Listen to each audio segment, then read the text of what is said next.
Students, good morning. मैं रीमा श्रीवास्तव और आज आप लोग मुझसे पढ़ेंगे चैप्टर 9 जिसका नाम है विशेषण। तो क्लास 5 चलिए आज हम लोग चैप्टर 9 को रीड करते हैं। चैप्टर 9 जिसका नाम है विशेषण। तो किसी भी चीज़ को जानने के लिए पहले उसकी परिभाषा से परिचित होना जरूरी होता है। तो पहले हम विशेषण की परिभाषा देखेंगे। तो चलिए देखते हैं। तो विशेषण का परिभाषा है जो शब्द संज्ञा या सर्वनाम की विशेषता बताते हैं विशेषण कहलाते हैं। अर्थात ऐसे शब्द जो संज्ञा शब्द और सर्वनाम शब्द की विशेषता बताते हैं उन्हें ही हम विशेषण कहते हैं। विशेषण किसे कहते हैं? वाक्य में संज्ञा और सर्वनाम शब्दों की विशेषता बताने वाले शब्दों को हम विशेषण कहते हैं। जैसे काला घोड़ा। काला घोड़ा तेज दौड़ता है। काला घोड़ा तेज दौड़ता है। यहाँ पे दो विशेषण आ जाएगा। पहला काला आ जाएगा, घोड़ा की विशेषता बता रहा है। फिर उसकी क्रिया की विशेषता यानी कि क्रिया विशेषण, उसे क्रिया विशेषण कहेंगे। तेज दौड़ता है। विशेषण हमको जानना है तो काला हुआ। वाक्य में काला शब्द जो है वो विशेषण है। विशेष। अब हम जानेंगे विशेष किसे कहते हैं, विशेषण किसे कहते हैं हमने जान लिया। विशेषण वाक्य में दो आ गए थे विशेषण। एक तो क्रिया की विशेषता बता रहे थे तो क्रिया विशेषण, और जो विशेषण बता रहा था जैसे कि काला शब्द वो क्या है? विशेषण है। जैसे सुंदर महिला। सुंदर महिला में सुंदर शब्द जो है वो महिला की विशेषता बता रहा है कि महिला कैसी है? सुंदर है। तो सुंदर जो है शब्द वो विशेषण है और महिला क्या है? संज्ञा शब्द है। तो संज्ञा की विशेषता सुंदर शब्द जो कि विशेषण शब्द है वो बता रहा है, तो उसे ही हम विशेषण कहेंगे। विशेष किसे कहते हैं? जिन शब्दों की विशेषता बताई जाती है उसे विशेष कहते हैं। अर्थात अभी हमने जाना संज्ञा या सर्वनाम शब्द। संज्ञा या सर्वनाम शब्दों की ही विशेषता विशेषण बताता है। तो संज्ञा या सर्वनाम शब्दों को ही हम विशेष कह सकते हैं क्योंकि विशेषता तो उन्हीं की बताई जाती है। वाक्य में विशेषता संज्ञा और सर्वनाम की बताई जाती है, उन्हें ही हम विशेष कहते हैं। भेद।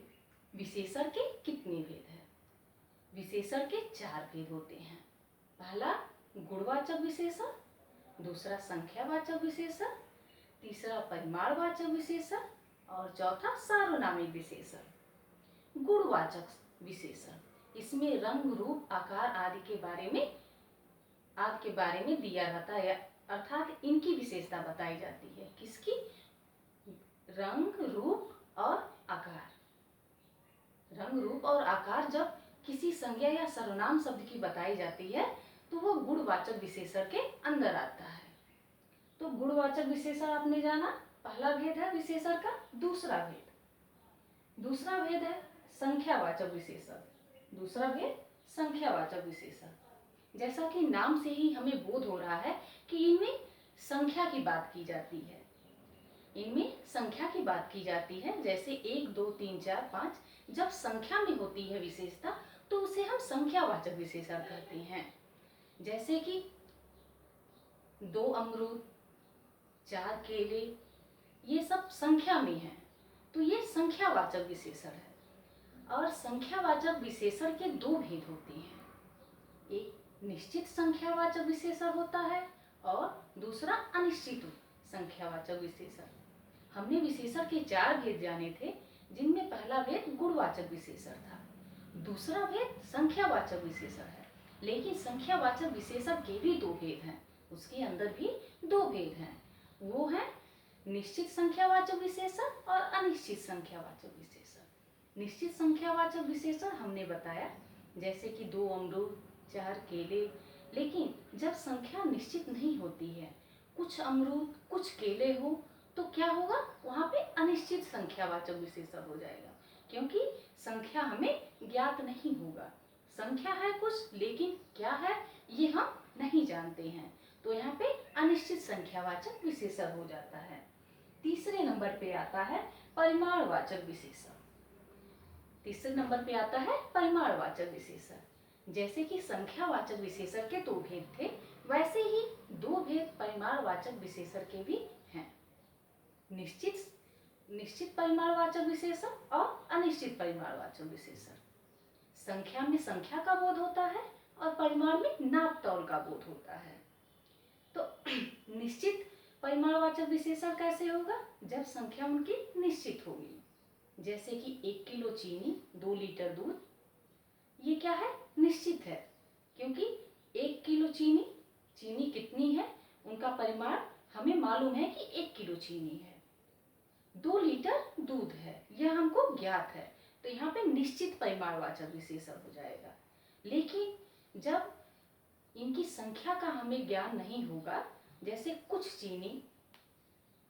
चीनी, थोड़ा दूध, ऐसे शब्द जब आएंगे तो अनिश्चित परिमाणवाचक विशेषण हो जाएगा। यहाँ पे माप तौल कितना है ये हम निश्चित नहीं कर पाते हैं, और जब निश्चित कर पाते हैं तो वह निश्चित परिमाणवाचक विशेषण के अंदर आता है। ध्यान देना है, संख्यावाचक विशेषण और परिमाणवाचक विशेषण में अंतर क्या है। संख्यावाचक में हमेशा संख्या की बात होती है, जैसे कि 2, 4, 5, 6, उसमें माप तौल की बात नहीं की जाती है। संख्या तो परिमाणवाचक में भी होगा, लेकिन इसमें नाप तौल होगा। जैसे कि चीनी को क्या किया जाता है? तौला जाता है, वजन किया जाता है। इनकी संख्या नहीं गिनी जाती है कि चीनी के कितने दाने हैं, क्योंकि वो संभव नहीं है। तो जिन चीज़ों को गिनना, उनकी संख्या बताना संभव नहीं होता है, उनको नापा जाता है या तौला जाता है, उन चीज़ों को हम परिमाणवाचक विशेषण के अंदर रखते हैं। और उसमें 2 भेद आप लोग को हमने बताया कि जब संख्या उसमें ज्ञात रहती है कि 1 किलो है, 4 किलो है, 2 किलो है, 5 किलो क्या है, तो वो निश्चित परिमाणवाचक होता है। लेकिन जब इनके वजन की मात्रा का हमें बोध नहीं होता है, तो जब जैसे कुछ चीनी हो जाएगा, थोड़ा दूध हो जाएगा, तो इसमें हमें मालूम नहीं रहेगा कि वो कितना है, तो अनिश्चित परिमाणवाचक विशेषण हो जाएगा। तो आपने 3 भेद विशेषण का देखा, पहला गुणवाचक, दूसरा संख्यावाचक, तीसरा परिमाणवाचक। चौथे नंबर पे आता है सार्वनामिक विशेषण। सार्वनामिक विशेषण की पहचान कैसे की जाती है? सार्वनामिक विशेषण की पहचान करने के लिए वाक्य में देखा जाता है कि जो सर्वनाम शब्द होते हैं वो हमेशा संज्ञा से पहले आते हैं। वाक्य में संज्ञा से पहले सर्वनाम शब्द आते हैं तो सार्वनामिक विशेषण होता है। जैसे यह कार मेरी है, यह कार मेरी है, तो यहाँ पे क्या है? यह शब्द जो कि सर्वनाम शब्द है, वह कार से पहले आई है, और कार क्या है? संज्ञा शब्द है। तो कार से पहले यह शब्द सर्वनाम जो शब्द है वो आया। तो जब संज्ञा से पहले सर्वनाम शब्द जुड़ता है तो वहां पे सार्वनामिक विशेषण होता है। तो एक बार फिर से हम लोग इसे रिवाइज कर लेते हैं। पहले विशेषण की परिभाषा, जो शब्द संज्ञा या सर्वनाम की विशेषता बताते हैं विशेषण कहलाते हैं। संज्ञा या सर्वनाम की विशेषता बताने वाले शब्दों को ही हम क्या कहते हैं? विशेषण कहते हैं। विशेष किसे कहते हैं? जिन शब्दों की विशेषता बताई जाती है उसे विशेष कहते हैं। और वो कौन से शब्द होते हैं जिनकी विशेषता बताई जाती है? संज्ञा या सर्वनाम शब्द। तो संज्ञा या सर्वनाम शब्द को ही हम क्या कहते हैं? विशेष कहते हैं। विशेषण के भेद, विशेषण के 4 भेद हैं। कौन कौन से हैं? गुणवाचक, संख्यावाचक, परिमाणवाचक और सार्वनामिक।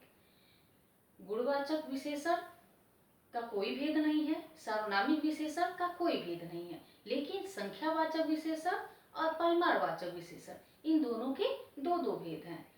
संख्यावाचक, निश्चित संख्यावाचक निश्चित संख्यावाचक विशेषण, अनिश्चित संख्यावाचक विशेषण। परिमाणवाचक, निश्चित परिमाणवाचक विशेषण, अनिश्चित परिमाणवाचक विशेषण।